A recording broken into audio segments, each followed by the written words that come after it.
Sabe aquela pergunta que muita gente já se fez ao ler o início de Gênesis? Como é que podia existir luz já no primeiro dia, se o Sol, a Lua e as estrelas só foram criados lá no quarto dia? Bom, hoje a gente vai mergulhar nesse aparente mistério para entender melhor. Pois é, à primeira vista parece uma contradição daquelas, né? De um lado, a luz aparece como o primeiro grande ato para organizar o universo. Do outro, os astros que a gente conhece como as nossas fontes de luz só aparecem bem depois. Como é que essa conta fecha?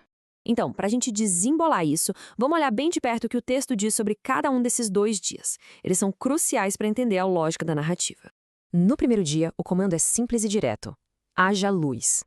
A luz é o ponto de partida, o primeiro passo para tirar o mundo do caos.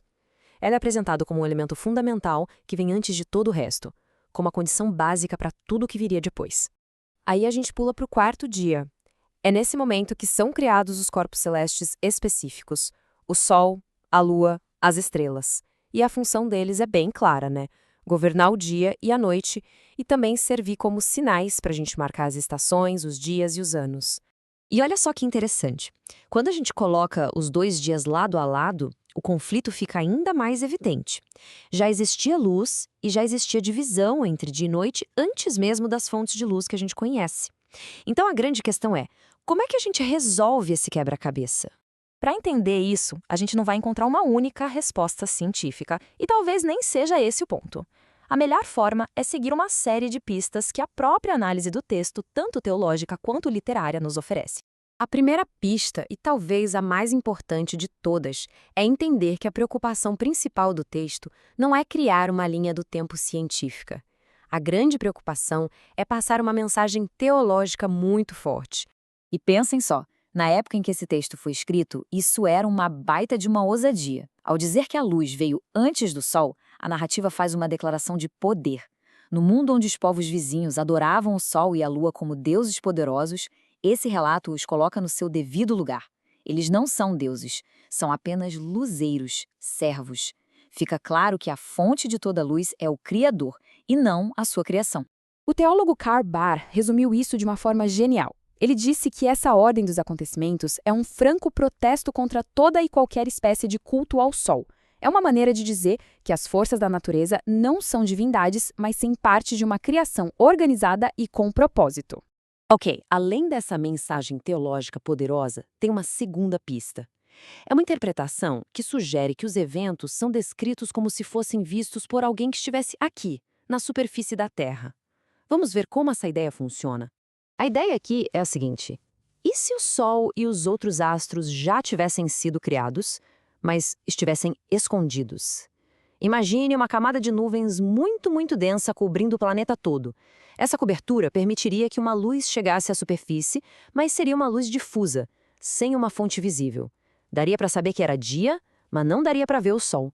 Seguindo essa lógica, a criação dos luzeiros no quarto dia não seria a criação deles do zero, mas um momento em que a atmosfera finalmente se tornou transparente o suficiente para eles serem vistos da Terra. Foi aí que eles começaram a cumprir a sua função de marcar o tempo para nós.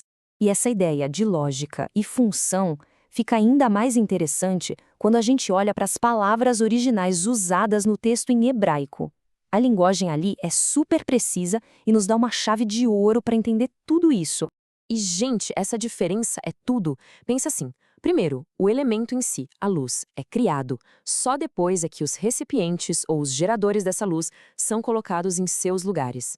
É quase como a diferença entre criar a eletricidade e depois criar as lâmpadas. Então a sequência pode ser vista como totalmente lógica, não acha?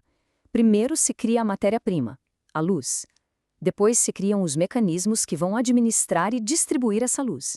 Agora, quando a gente junta todas essas pistas, a teológica, a da visão da Terra e a da linguagem, aquele paradoxo inicial começa a se dissolver, e o que aparece no lugar é um propósito muito mais profundo do texto.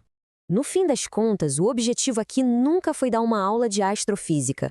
O grande objetivo é proclamar que o Criador é a fonte de tudo e que o universo em que a gente vive não é um acidente, mas algo ordenado e cheio de propósito.